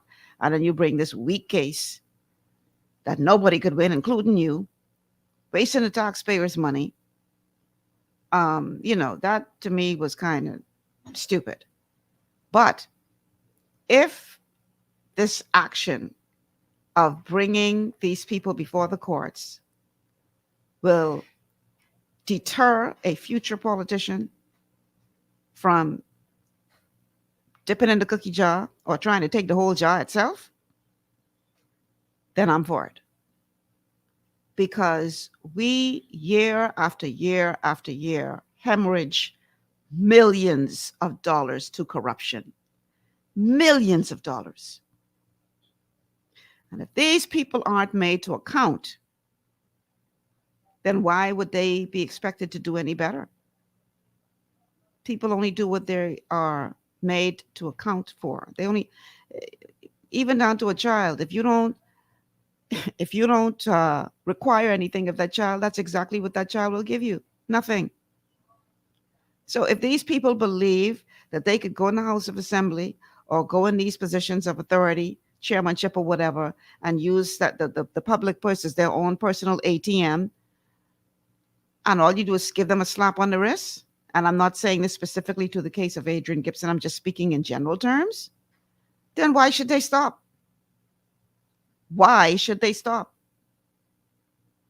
So, minutes open a can of worms when he start hauling people before the court, hauling these politicians before the court, in a very unceremonious fashion. None of us will soon forget the image of Shane Gibson shackled like a serial killer, hop into the court, more shackled than, boy, I tell you, none of us could soon forget that image. So we just have to make sure that if we're going to get to this point, then we know that we have a strong case, because quite frankly, we, the public, are tired of money being wasted all around. And that includes bringing cases to court that are unwinnable. So if you're going to bring it this far, you best believe you better have some good evidence and some credible witnesses.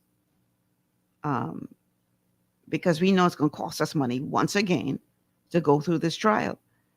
And for us to take another L, that would not be cool. Again, though, the man is innocent until proven guilty. And I want to make that clear. Okay? He's got to go through due process, and we see what comes out of it. But I would like to hope that this Davis administration learns some lessons from the Menace administration in terms of how you do not handle cases of this nature. That is my hope and prayer. So Zenobia says, the real question is, does the law of the Bahamas apply to politicians? Oh, I read that one already? Yeah, I read that one already. Sorry about that. Let's see. Another one. Bertha says, I hear plenty evidence in this case. Let's see if it stands. Well, if you're talking 101 charges, that's a lot. I mean, they were in there for hours today. So clearly, it's got to be a lot of evidence for them to come with 101 charges. So just how heavy and weighty those charges are, we shall all find out in due course. We will be watching very, very closely to see where this goes. We are going to take a quick break, because remember now, we didn't do any breaks in our first hour of the show because I only had a certain amount of time with Shelley. So let's take this last break. I'm looking for Alan no more today. Clearly, he tied up. But let's take this last break, and then we'll wrap things up. Stay with us. Understanding your microbiome, also known as your gut ecosystem, can change everything you thought you knew about nutrition, digestion, immunity, and metabolism. Keeping your gut ecosystem healthy and balanced is essential. Ultimate Microbiome by Longevity was specifically formulated to optimize this ecosystem. It provides the advanced support your gut needs through prebiotic, probiotic, and postbiotic supplementation. Our unique blend of probiotics includes Lactobacillus and Plantarum, healthy bacteria that can help prevent harmful bacteria from taking over your gut. Increasing your gut's population of beneficial bacteria creates a more balanced gut microbiome, which has been shown to aid in weight loss, skin health, sleep, mood, and may even help with seasonal allergies. Ultimate Microbiome also promotes the production of postbiotics. Postbiotics are key to help regulate your gastrointestinal health. To enhance digestion, Digizyme Multi-Enzyme Complex, a blend of 5 specific enzymes, has been added to Ultimate Microbiome. It can help break down food so your body can better absorb nutrients. Plus, we've added our proprietary I-26 hyperimmune egg powder to aid in the elimination of disease-causing gut bacteria and help your body balance its immune response. Ultimate Microbiome, the scientific, proprietary, and holistic approach to gut health that helps optimize your body's entire gut ecosystem. To learn more, contact your longevity associate. Welcome to Sunshine Auto, the hardest place on the planet for rims, paints, and tires. We are your auto superstore for rims, Lexani, Azaras, Trueform, Western, Lux, Fuel, Tracklight, Tough, Rough Racing, Velocity, Mud, All-Terrain, and low-profile tires, cars, homes, and commercial window tinting. At Sunshine Auto, we put God first and customer is king. Glasses love. To stay healthy, it's crucial to make sure you get the nutrition you need every day. But it's difficult to get all your recommended vitamins and minerals from food alone. Even in the United States, 94% of people are deficient in at least one nutrient. Beyond Tangy Tangerine 2.0 by Longevity is a simple, convenient, and affordable way to help your body get the essential nutrients it needs. It's an advanced plant-driven multivitamin mineral complex that contains certified organic whole foods, trace minerals, and antioxidants. BTT 2.0 supports your body's natural defense system with a proprietary blend of energy-boosting and body-loving nutrients, plus prebiotics, probiotics, amino acids, and enzymes that support digestion. With an unusually high ORAC score of 8,000, you get even more antioxidants to help combat free radicals that can cause damage to your cells. But to get the most benefit and value from any multivitamin, your body must be able to break down the nutrients so you can fully absorb them. Otherwise, they'll just pass through your system without doing any good. Beyond Tangy Tangerine 2.0 was specially formulated with synergizing cofactors to ensure you get maximum nutrient absorption.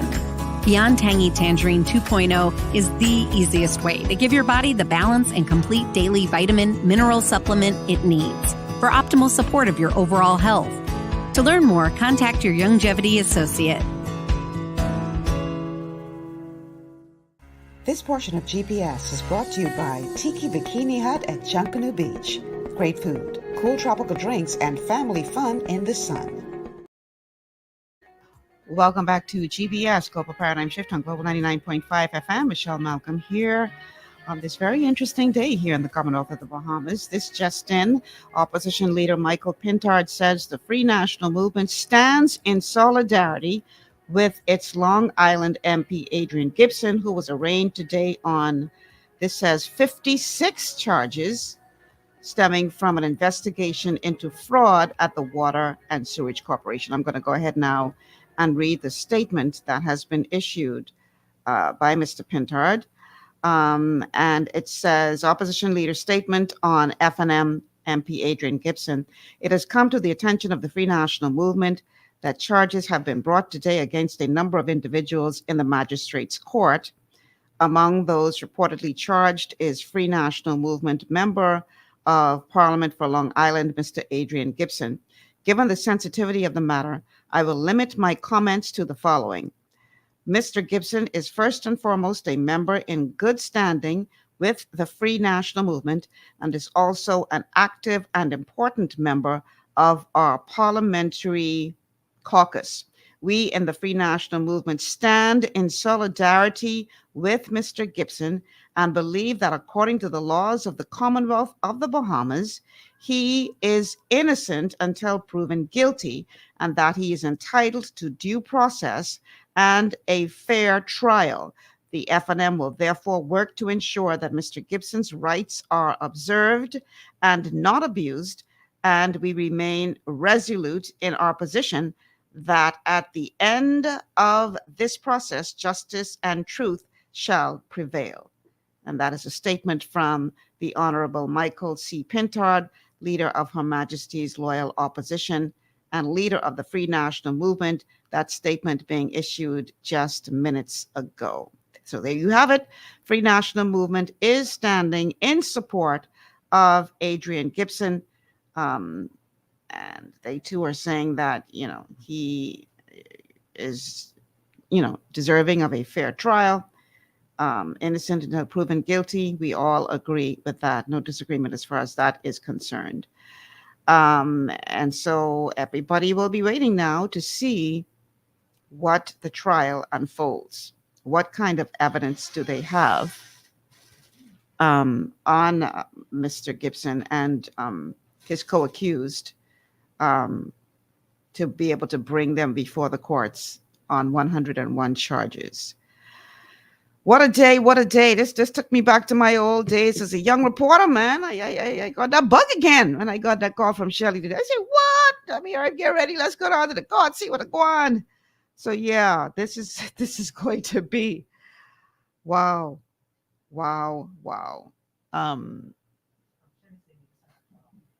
So tell her to look on Facebook, on one of the other news agencies' sites. So tell her to check on Facebook. Okay. Yeah. All right. So let's hear from you. 8 minutes left in the show. Obviously, C. Allen wasn't able to make it today, but trust me, the first second he free, we're gonna have that conversation about these political chess moves that are gonna come up. That statement there by Pintard, that's the first move. Move number one in the chess game. Before you all thought something else, we stand with him. Okay, that's the first move. What happens next? I gotta try reach C. Allen a little later today to see when he can come onto the show for us to talk about what this now means from a political perspective. Who gonna maneuver how and what they gonna do and all this kind of stuff. It's gonna be some interesting times ahead. So let's hear from you. Only a few minutes left in the show. 326-0271, 326-0271, 326-0271, or 326-0272, 326-0272, 326-0272. And our WhatsApp line, if you want to send us a message, is 824-9952. I want to hear from you guys on this. What are your thoughts as it relates to this? All along, Mr. Gibson has been saying this is nothing more than a witch hunt. These people, I paraphrase it now, ain't got nothing better to do. They targeted me. I remember when he was campaigning, he said to his future constituents, you all know me long time, you know my character, and these are just some trumped up allegations. And he was dead strong in what he had to say then. And then when he was brought in for questioning by the police, I remember very, very specifically that when he walked out of that police station, the news media were obviously there, and they asked him if he wanted to comment, and he said no comment. But his body language was very, very different than that of that confident young man that we saw on the political stage talking about these are nothing more than trumped up charges, and this is a witch hunt, and they're targeting me, and y'all know me. His body language was very different. Very, very, very different. Had I had time today, I would have, searched out those clips for you to be able to watch and listen to yourself. But obviously I was down at the courthouse all morning, so I didn't have time to pull any clips for you today. Because I like my clips, right? So yeah, this is going to be interesting. Bertha says he was campaigning for another term. What you expected him to say? Well, you got a good point. You're right, Bertha. But boy, he was real confident. Okay, so Zenobia says Apostle Benjamin Smith spoke about these same events months ago, Mr. Gibson having to give an account about water and sewage and the by-election. I do recall that he did say that, talking about Apostle Benjamin Smith. We ain't had Apostle Ben on the show in a little while. He's been busy. So I got to see how soon we could get him back on. Not to talk specifically about this, but he always brings a great depth of knowledge when he comes on the show. So I think he's overdue for a visit. But I do recall him talking about a by-election. I do recall that. For those of you who believe in the power or the gift of prophecy, that is something that Apostle Benjamin did say. Now that you say that, I remember. He did say that. So boy, these are some interesting times in which we live. I too I am hoping for a free and fair trial, because justice has to be served either way. If he is found to be guilty, justice needs to be served in terms of him having to give an account for any alleged wrongdoing. If, on the other hand, he is found to be innocent, justice needs to be served in that regard as well. He needs to be able to clear his name. So either way, my hope is for justice to be served. Remember, I said on a show a couple of weeks ago, there's three sides to every story. Your side, my side, and the truth. And my hope is that the truth will win in this situation, that the truth will win. Because, the prosecution will come with their story as to, what their evidence tells us. And of course, the defense is going to have their take on whatever evidence is being put forward. So it's going to be two opposing sides, two opposing stories. My hope is that the truth will prevail and the truth will win out in this. That's my hope for all of our sake. And if these types of actions serve as a deterrent from an unscrupulous person entering the halls of Parliament, hiding behind the name of the Honorable, even though their actions, and I'm not speaking specifically to Mr. Gibson at this time, I'm just making a general statement, hiding behind the Honorable while their actions are everything but honorable, if this is going to deter persons like that from entering into politics, then so be it. Because Lord knows we've had enough. We tired. While the Bahamian people are out there hurting, we're tired of people greasing their own pockets. We're tired of people just taking all for themselves, their friends, their family, and their lovers, and the rest of us be damned. Enough is enough. And my hope and prayer is that the truth will prevail in this case. And wherever those chips fall, let them fall. My producer playing music, so he trying to tell me something. It's time to go. Thank you so much for tuning in today. Thank you, Shelley Lewis, for bringing us up to speed on what has been happening. Everybody going to be tuning into the news this evening. So make sure you listen to Global News to get all of the latest in this case. I'm Michelle Malcolm.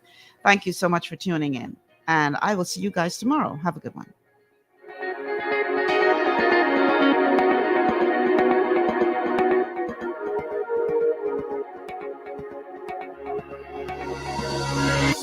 Global 99.5 FM reminds our listeners that the views and opinions expressed on this show are those of the host and guests and not necessarily the opinions of the owners of Global Communications Network and the operators of this radio station. This is 99.5 Global.